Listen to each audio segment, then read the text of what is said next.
As a kid, I saw that professional athletes were the people that everyone listened to. And so I realized that if I could be successful in a sport, it would give me a platform. And through all the success that I had garnered, I had forgotten about that platform. And I realized that there's things that I want to do to help, but I don't have the experience to know what to do. And so I realized that the bubble I was living in as a football player was really limiting the amounts of experiences that I could have. And so that's when I decided to walk away from football.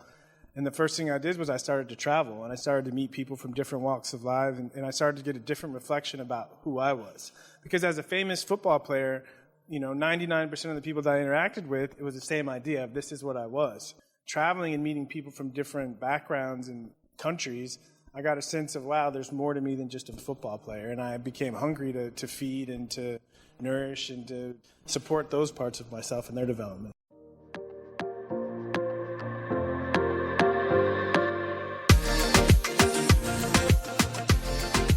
Development, yes, the development of Ricky Williams. Hi, I'm Yogi Roth. Thanks for joining the Yogi Roth Show podcast. Appreciate all the love and support. Subscribe, rating, reviewing, etc. And today, the intro is going to be short because I want you to get to this conversation. You heard a bit of it. That was Ricky Williams. We were in front of a live audience at an event with a company called Thuzio, and it's part of some of these podcasts I'm rolling out, the Yogi Roth Show Live.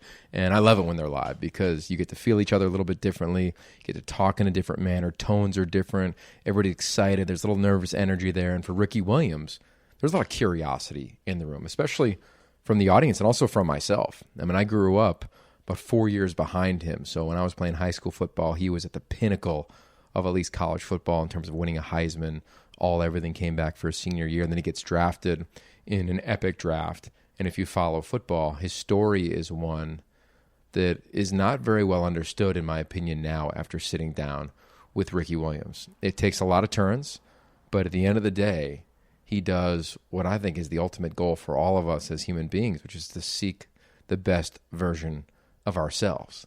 And he does it in a way that in the traditional stick and ball NFL terms definitely was seen as an anomaly, seen as different. I see it as kind of inspirational. I see a guy who is a fellow traveler, someone who is just trying to find out his life's purpose and trying to find it all over the globe.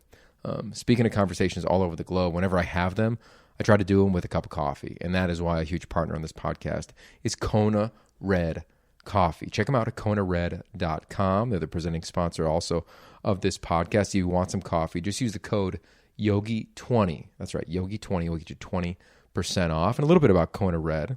It is some of the rarest, most sought-after coffee on planet Earth, like for real, because it comes from Kona, Hawaii, the volcanic mountain slopes of Hawaii, and they pick every coffee cherry at peak ripeness. So you know how the phrase, we say it all the time around here, the way you do small things is the way you do all things. Well, it's exactly what Kona Red does, and they have it all. If you are a premium coffee beans person, like my wife, Amy, she loves that in the morning. I'm a cold brew guy. They've got these little cans that I'm totally obsessed with. Every time I'm watching film, I'm sipping on one of those. They even have a juice, if you're into juice. Hawaiian Cascara juice is actually really tasty. So they got whatever you want, and it's pretty much wherever you want. Vaughn's, Albertsons, Pavilions, Ralph's, Bristol Farms, Sprouts. I even see it at Whole Foods every time I'm covering games at UCLA. I pop around the corner, I go in there, and I get myself a Kona Red right after practice. But if they're not in your neighborhood, check them out at konared.com. Once again, Yogi20 will get you 20% off.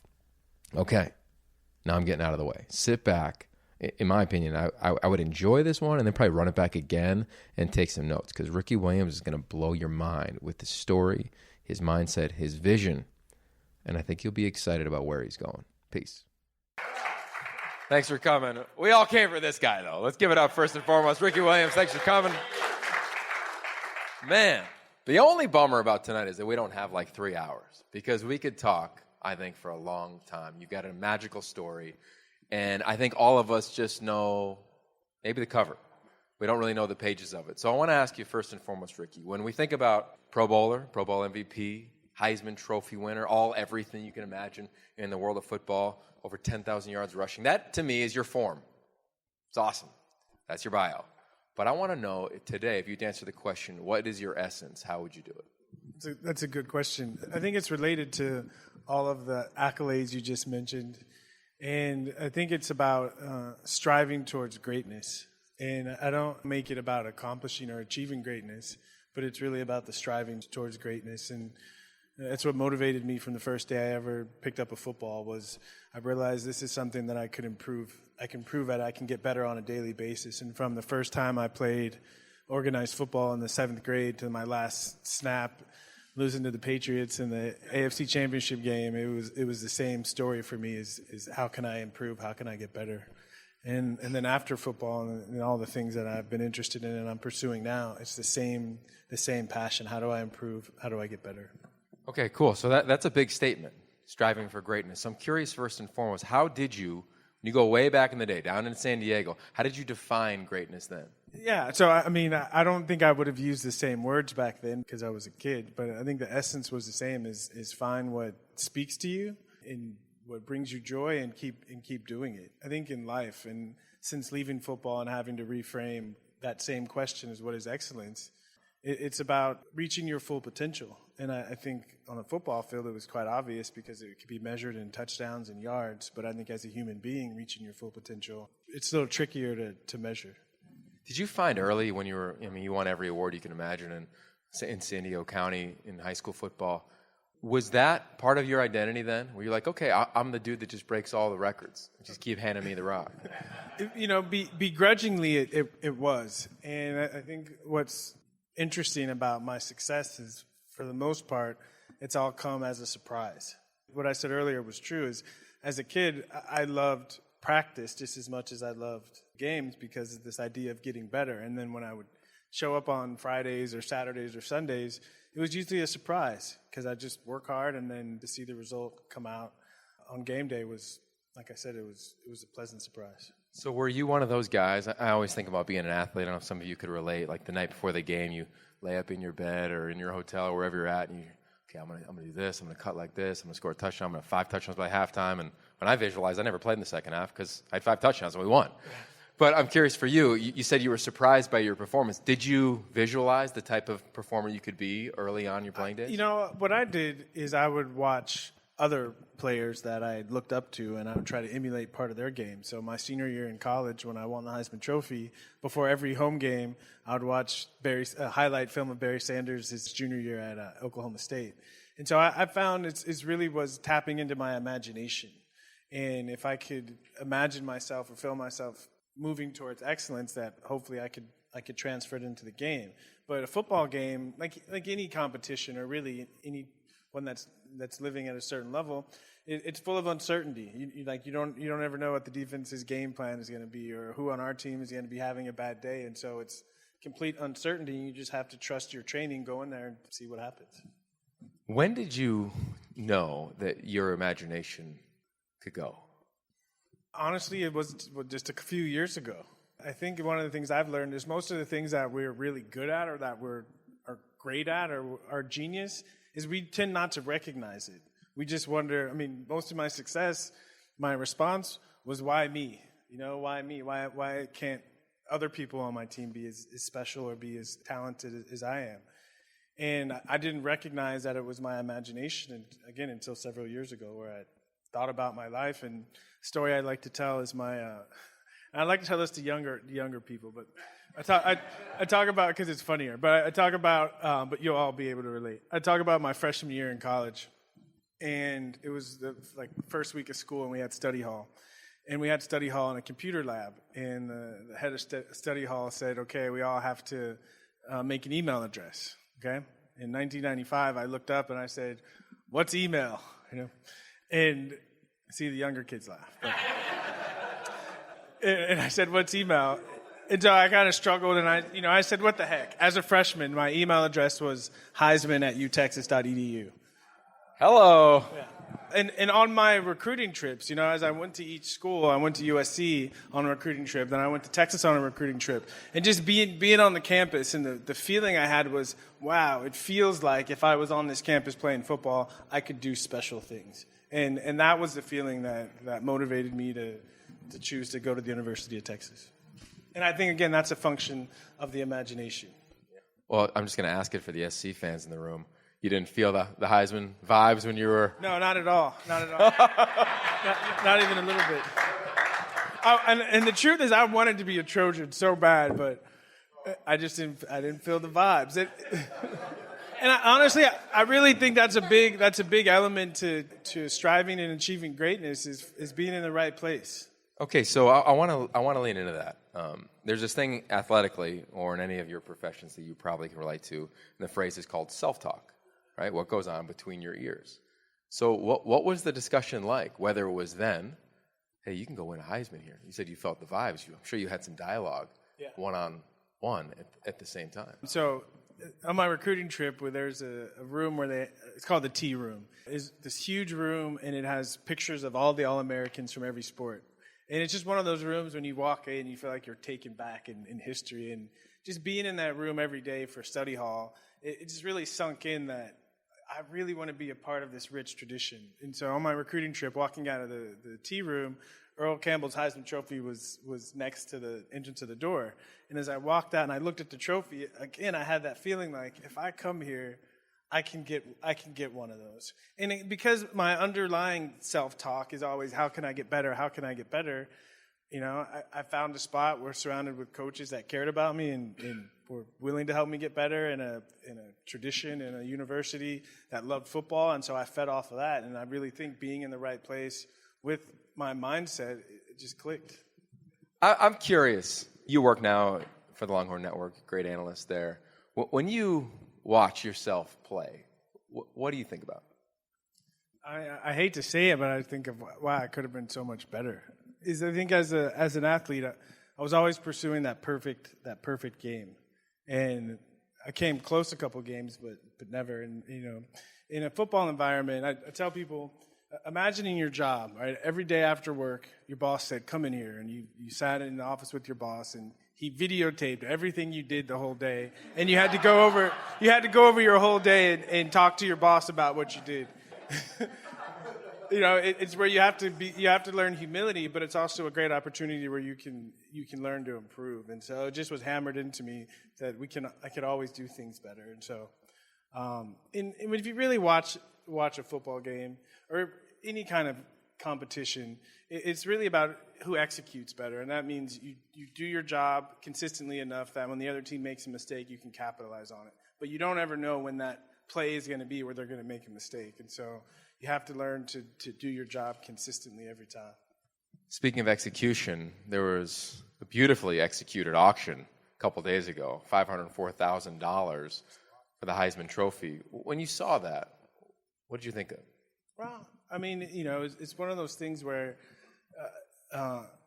that year of winning the Heisman Trophy was a magical year in so many ways for me. I mean, I had a chance to leave for the NFL as a junior, and I decided to come back because there were a lot of goals that I wanted to accomplish still, and becoming the all-time leading rusher in college football history, scoring the most touchdowns in college football history, most all-purpose yards in college football history, and winning the Heisman Trophy.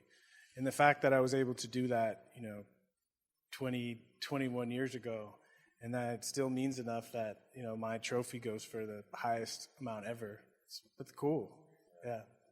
I've had a chance to go to the Heisman a handful of times as a voter, and I was there when Reggie won it, and I think he still won it. I'm curious, take us inside that night. We see it always on television where the 4 or 5 athletes are sitting in that front row. Yeah. Well, what's going through your blood when? Well, it's a blur, because back when I won it, it was still at the Downtown Athletic Club, and so this old school, hotel, and on the first floor there's racquetball courts, and the second floor there's a pool. It just was old school New York downtown, and they fly you in on a Thursday night, and then they just whip us around, seeing a whole bunch of different things, and it's just a whirlwind. But in that moment where they're announcing the winner, everything comes to a standstill. And because I had broken the all-time rushing record the way I did on a 60-yard touchdown run, I kind of had a sense that I was going to win.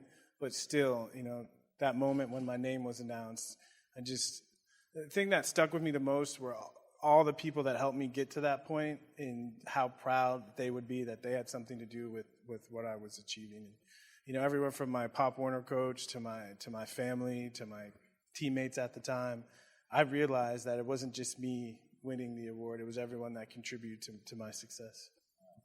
That's interesting. College football, you're in it every day. It's at an interesting time right now, right? Bills are being passed, name, image, likeness. There's a lot of attention on it. Totally different than back when you played or when I played. I'm curious now, when you're around student athletes, do you feel that they're under more pressure than even you might have been when you came back for your senior year? And if so, how do you talk to them? Yeah, I have mixed feelings about the current climate in college football. I mean, part of me is old school, and I really believe in the beauty of amateur sports, and I think there's something about playing for the love of the game. But I don't want to be one of those old guys, that hates on the younger generation because they have more opportunities. But I really feel like there's something valuable about a college education. And when I went back to school to graduate from Texas, I actually wrote a paper on this. And back in 1906, President Teddy Roosevelt called a conference at the White House, and the purpose of the conference was to save college football, because he could see that there were wars coming, and he realized that America needed to train leaders.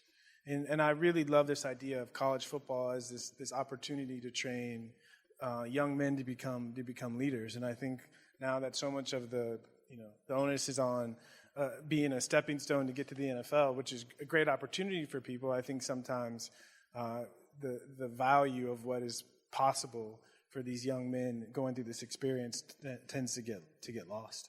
I agree with that. So you're a kid and you're competing for greatness, as you said. You achieve it in college. You can't do any better than you did at the time, let alone the awards that you were awarded. Yeah. Then you go to the place that is the greatest, yeah. the National Football League. Day one, year one, was it everything that you hoped, or was it? Hell no. It was a nightmare, But I think to a certain extent, and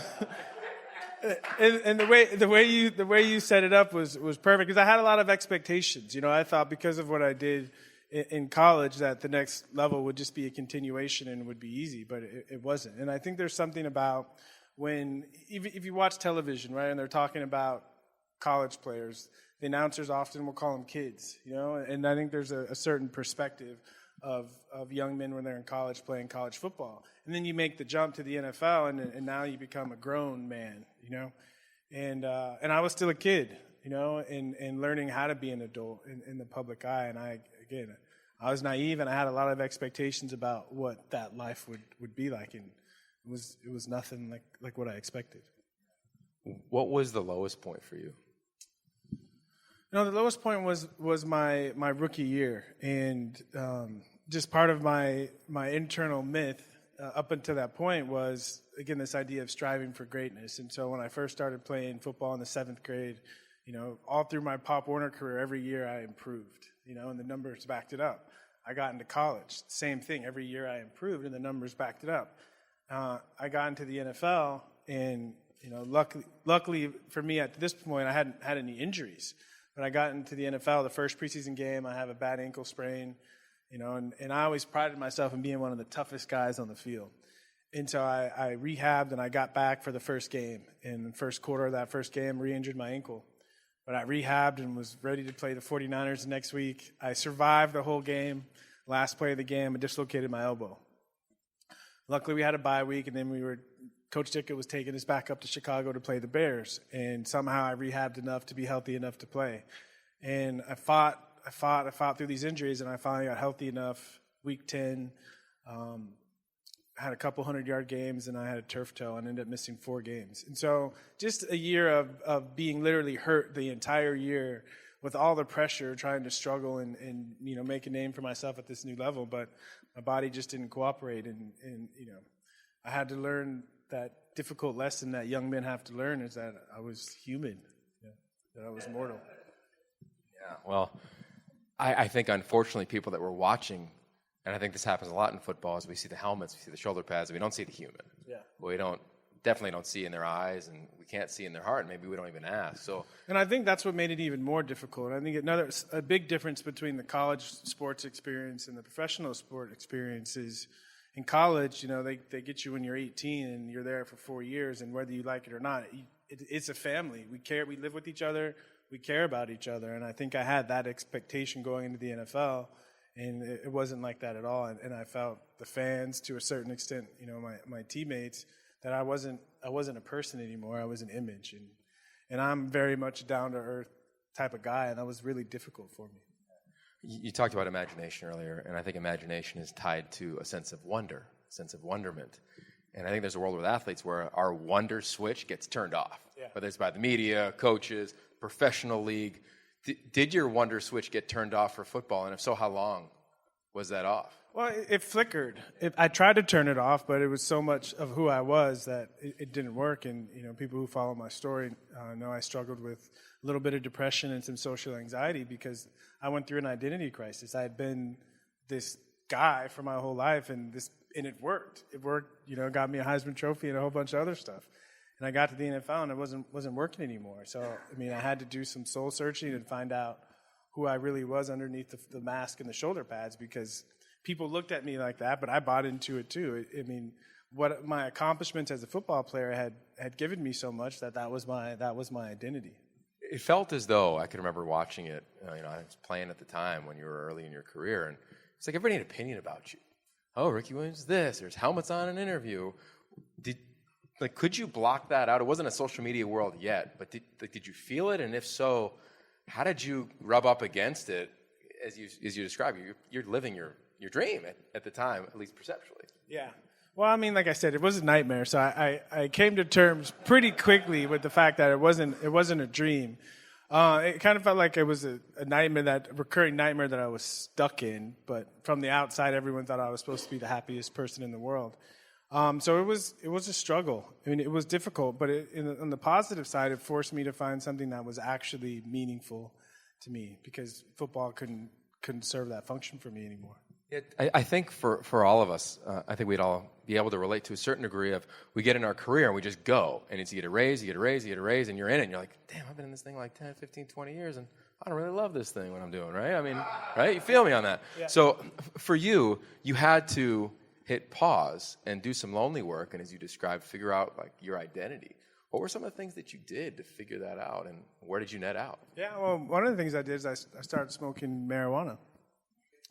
And, at the time, no one was talking about medicinal marijuana. It was just kind of something that people did to hang out, to party, or to have a good time.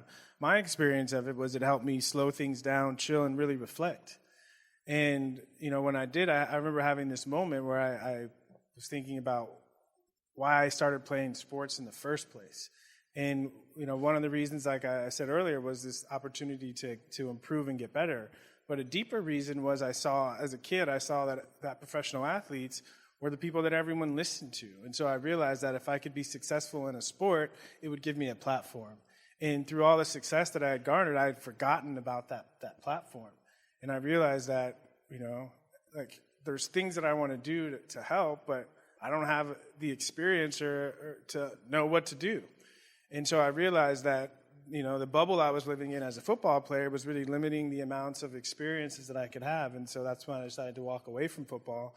And the first thing I did was I started to travel, and I started to meet people from different walks of life, and I started to get a different reflection about who I was. Because as a famous football player, 99% of the people that I interacted with, it was the same idea of this is what I was. Traveling and meeting people from different backgrounds and countries, I got a sense of, wow, there's more to me than just a football player. And I became hungry to feed and to nourish and to support those parts of myself and their development. I've always felt as a traveler, we book a flight and we do it to go see something. And what we end up seeing is ourselves in a different light. Yeah. Well, when were you able to articulate or write down or communicate to people in your life about, hey, this is the real identity of Ricky Williams? Yeah, well, it took me a while to figure it out, because when I retired from football, everyone in my life, for the most part, thought I had lost my mind. And my experience traveling and experiencing all these different things this was the happiest I've ever been in my life. And to have this stark contrast between everyone that cares about me thinks I'm crazy, but this is the happiest that I've ever been, it helped me own my own happiness and realize that the people that are in my life that are going to support me, hopefully they support me being happy. And it gave me an inner resolve to be more myself. And when I came back to the States, it felt so good and so freeing to just be myself that I did it, and people just had to learn to deal with it. And it was great. You know, I came back into the NFL, and instead of being Ricky Weirdo, I was like, oh, that's just Ricky. And as I grew with my self-acceptance, it gave other people the space to accept me too. Yeah, I wonder too if you felt it even in locker rooms of it allowed them to express themselves. Right? We're told who we are, you know, form versus essence. You're the wide receiver, you're 6'3", 220, you make plays on third down, period. Yeah. You're the running back. Did you feel that from some of your teammates or locker mates of, damn, Ricky just kind of took his shell off? I did, yeah, and it felt good. You know, I think of Plato wrote about a cave allegory, and in the cave allegory, the idea was we're all living in a cave and we're looking at a wall, and all we see are the shadows flickering on the wall, you know? But one person leaves the cave and goes out and experiences the real world and comes back and tries to tell everyone, there's a real world out there, you want to come check it out. But people were still content just being in the cave. And I like to take at least partial credit for players now that are feeling free to either play football or to pursue other careers. And I think football can teach young men so much about life and help them be successful. But if it becomes, you know, if it claims foreclosure on the identity, then I think it can limit people's development. Did you get to explore play around the world and what like the essence of sport is when you got to travel? And if so, did that reignite your fire to go back and play for the second time? You know, it was a different country, but I played for several months in Toronto.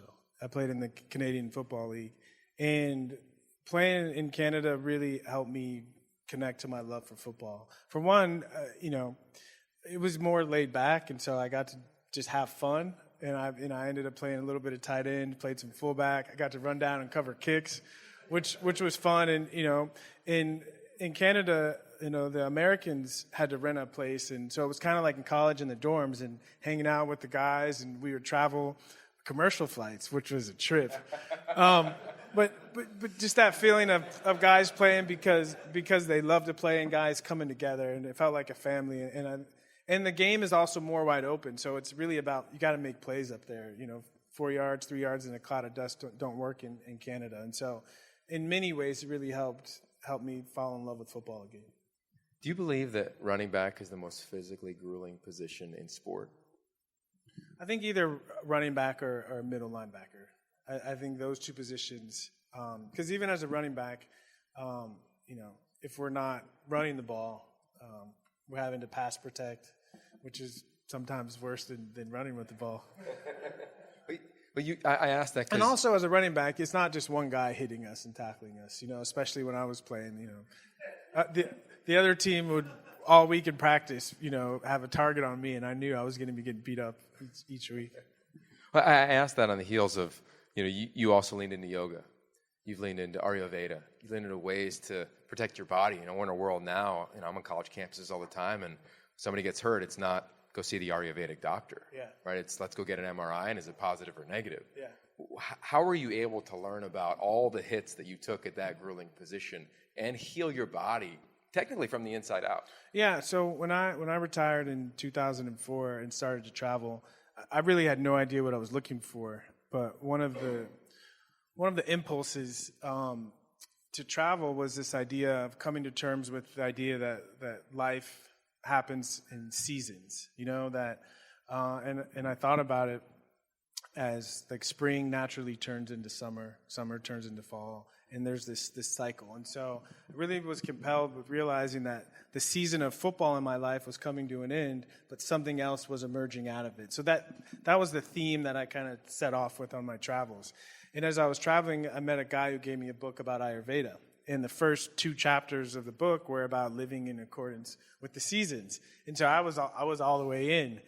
And, you know, over the course of my time traveling, I decided to come back to the States. And I realized my whole life I've been a football player, and I don't have any skills. I haven't developed any other skills. And so I thought, what do I want to do with my life? And that Ayurveda book kept coming back to me and checked my body, and my body was in a lot of pain. So I said, maybe I should study this stuff because it could help me. And so I started studying Ayurveda, and in the first week of study, they don't talk anything about the body. They talk about the philosophy, the yogic philosophy that underlies Ayurveda, and my mind was just blown. And at that moment, you asked the question of realizing who I was. I realized that at my core that I was a philosopher, and I loved having different models with which to understand the world in my life. And this model for understanding the world and in that my own body was like manna from heaven, and it really fed me. And I started doing yoga for the first time as part of my education. And I remember my first yoga class, I was one of those guys that was thinking yoga is for girls. After my first class and about 2 pounds of sweat on the ground, I was like, wow, this was challenging and it was difficult, and it really spoke to the athlete in me, and I fell in love, became addicted to it. Ended up going to India and studying yoga and really getting into it, and realizing, that the issues I was having with my body and the issues I was having in my life weren't as separate as I thought, and that getting my body better meant getting my life better. And like you said, from the inside out, I remember 3 weeks of yoga and I wasn't able to lift my shoulders this high, and after 3 weeks, I started to get my body back and I started eating differently. I started realizing the importance of taking care of my body. How would you, for everybody, if you're not familiar with Ayurveda, how would you describe that? Well, the transliteration is the science of life. And basically, the ancient Indians realized that as humans, we're a part of the earth, and that if we can learn to live in balance with nature, that we're going to be healthier.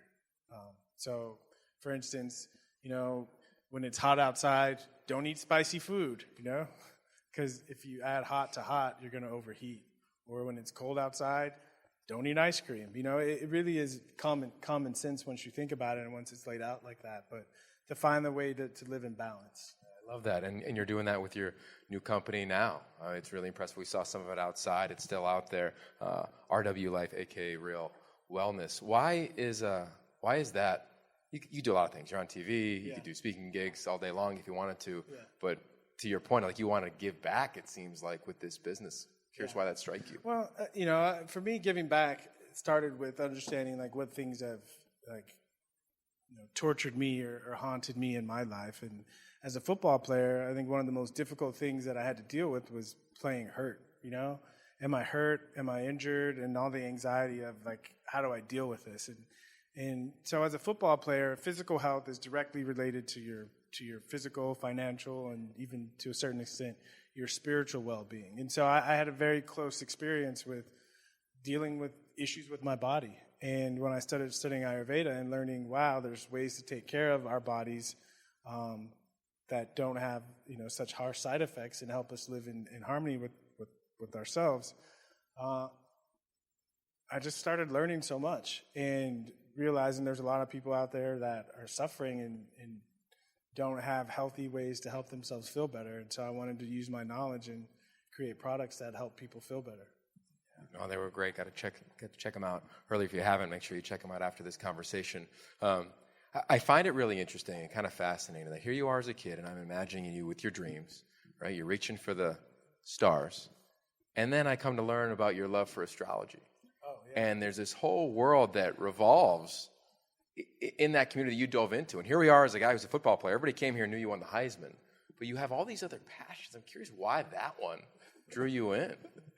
Yeah, I don't think we choose our passions. I really think they choose us. And like I said, during my travels, I realized that I was a philosopher, and I really loved different ways of understanding the world. And during my travels, someone looked at my astrology chart, and I was like everyone else. I was like, whatever.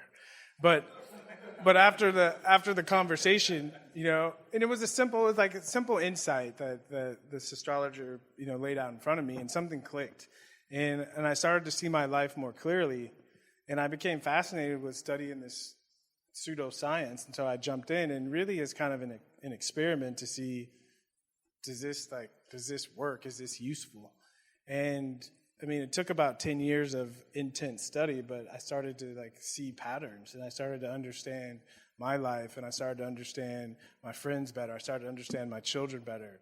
It just gave me, for me, it's a tool to just help me understand the way things work. And I think the deepest thing that it's given to me is a lot of people, I think, doubt that there's a purpose or a meaning to life. But once you get into studying astrology, it's impossible to doubt that that there's some kind of underlying order. Well, that's well said. So you've had this life in football that began brilliantly, continued on in Austin at the level that you dreamt of, then went down a very interesting, at times potentially dark path. And now you're still in the game. If this game has chewed you up and spit you out and given you things, what's your relationship like when you see football now? Yeah, that's a good question.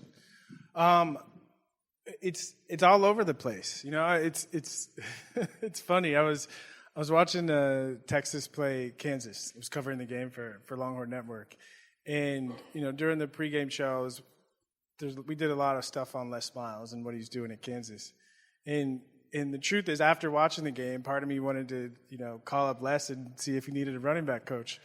And so I have this weird relationship with football. It's definitely a part of me. I can't drive by a park and see kids playing and not want to pull over and play with them, you know? So it's definitely deep in my blood, and I was fortunate to be able to coach at Incarnate Word, a small college in San Antonio, and I loved it. And so, you know, I joke with my wife that I feel like one day, if the right coach calls and asks me to come coach, that it'd be hard for me to say no, because I just love it. The part I don't love is just the roller coaster of a football season, and you know, when you win, everyone is high and happy, and when you lose, everyone puts their head in the sand, and that wasn't fun for me. But the actual, you know, working with young men and using the tool of football to train them to be leaders is awesome. Yeah, I agree. I work with top high school quarterbacks in the country every offseason, and what we've noticed is kids are coming into college with 20,000 Instagram followers. 70,000 Instagram followers was Trevor Lawrence last year before he took a snap, right? Then he blew up. And my point is that they're dealing with a lot of feelings they don't know what they are. And when you needle into it, it's a lot of anxiety. It's a lot of, hey, I need to be this. I'm supposed to be that, and that's my form, but I'm so much more. To your point, because they're seeing guys like you, they're seeing other athletes have secondary careers or other interests, and they're torn. Yeah. And I'm sure in Austin, it's crazy. You know, I know your quarterback, Sam, really well, and everybody loves him. How do you, if you could, talk to the next generation of leaders as you reference, how would you advise them on chasing their dream, but doing it on their terms and maybe not how everybody else wants it? Yeah, I mean, well said. So that was really the conclusion I came up with my year away from football. As I came back, and what I decided was, it's not so much about what I can do for the game of football, but also to look at what can football do for me. And so, you know, when I talk to kids who have a bright future in football, I say, you know, it's great that you're willing to offer, you know, your time and your energy to the sport, but don't lose sight of, because of what you do, there's going to be a lot of doors opening for you, and you have to start thinking, what kind of doors would you like to open for you, and what would you like to do with those opportunities? And if I could do it all over again, I would have looked at it as, I'm going to have this great football career, but how can my football career set me up for what I really want to do? And I think the way that I was talked to about it as a kid was, you need to have a backup plan. But even if you play, like I played 12 years of professional football, I retired in my mid-30s, and it's not a backup plan. I still have to live, you know, I still have to live the rest of my life.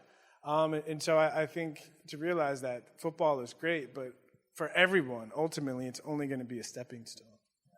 You know, I asked you earlier at the low point of football. Thank you for answering that. You reference a lot that I might consider the high point, but I'd love to ask you that. Now you've done so much. Is the high point driving by Venice High and watching kids play? Or what is it for you? That's a good question. Honestly, the high point of my football career was sorry for you USC fans, but was watching Vince Young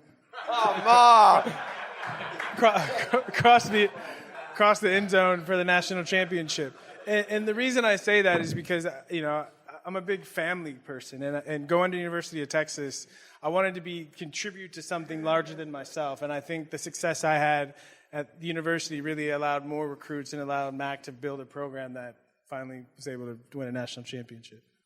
You don't know this, but I was on that staff at USC, and I've still yet to watch that game back because it was such a miserable and beautiful experience for some. For us, and yeah. But what a I've interviewed probably thousands of athletes, and when they say their high point, it's usually something that they contributed to directly. Yeah. Do you think you would have said that same answer if you didn't take time away from the game to try to figure out what your essence was? Oh, not at all. Not at all. I think, like you said earlier, as a professional athlete, you're so in it. It's hard to gain perspective. And I think usually as a professional athlete, you're so in it, but it's, at least for me, it was more important to everyone else around me than it was actually to me. I felt like I was kind of just going through the motions, that I had lost sight of what was actually truly meaningful to me. A couple more before we get you out of here. I was an athlete in college and broke my neck playing. And I can remember you took all the pills that you could take just to get to practice the next day. If you could be the commissioner of college football right now, right, let alone the commissioner of the NFL, what rules would you change to benefit the health and wellness of student athletes or professionals? Well, because of my travels and where I've been, I would make, so when I was in college and I had a bad quad strain, and all the doctors had to offer me were pills and electric stim. And, somehow I got the idea of, what if we found a massage therapist and had the massage therapist come in and work on me? And, they had to go through all the red tape, but finally they found a massage therapist to come work on me. And so I think just having access to alternative ways of taking care of their body. And the way I look at it, every player should have all reasonable means necessary to take care of their body, and they should be exposed to things like acupuncture, craniosacral therapy, using herbs instead of pharmaceuticals, just the exposure to different avenues. But right now, coaching staffs and training staffs give you a hard time if you go outside of the team doctor. In every injury I had, across the board, team doctor has the same response.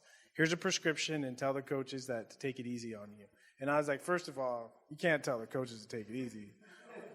And second of all, I had shin splints really bad in college, and taking 8 Advil a day just to practice, I had an ulcer when I was 19 years old. And so, there weren't options, and I didn't know. So I would educate players on ways to take care of themselves. Really well said. You've seen the globe. You've talked to many interesting people. I can only imagine what your phone list is like. But I'm curious now for you, Ricky, what is it that you're seeking? To keep improving, to keep getting better, to reach my full potential. I'm in school, and one of the ways I love education. So I'm actually in a master's program for Chinese medicine, and I'm in a PhD program for depth psychology at the same time. And I just feel like there's so much more I can understand about my own journey, because sometimes I reflect on my journey in studying psychology. So I'm reading a lot of Carl Jung. And it's interesting. My mom had a saying where she would say, "Go where you're celebrated, not where you're tolerated." And from the football, more traditional, conventional world, my story is kind of a dark story. Okay, but from a depth psychology, Jungian, the process of individuation, it's the prototypical hero's journey of. It's like you said, you become an adult and you find something that was meaningful to you as a kid. It starts to lose its luster. Can you reinvent yourself and find something meaningful for your adult life? And I had to do it in the public eye, and it was difficult, but I feel like I'm on the other side of it now, and my life just feels so meaningful and feels rich, and people still come to hear me talk about it. So I feel like sharing the story, because I think a lot of people bump up, especially in midlife. They bump up to this idea of, what have I done with my life? What do I want to do with the rest of my life? And it's scary as hell. I remember the moment I called up the NFL and told them I was going to retire. My whole life flashed in front of me, and what I realized is, wow, everything that is me has been related to football, and I'm about to give this up. It was scary, but once I did it, a whole world opened up for me, and I was able to move into it and still keep football in my life. And so it's a happy ending if people have the courage to take the journey. Yeah, I've always felt, give them up. Give it up. Well, thank you. I've always felt that we all have a fire in our gut, in our belly. And sometimes it's kind of dormant, just flickering. And we need another log. We need to throw some embers on it. We need to reignite that. So before we let you go, you're a self-described philosopher.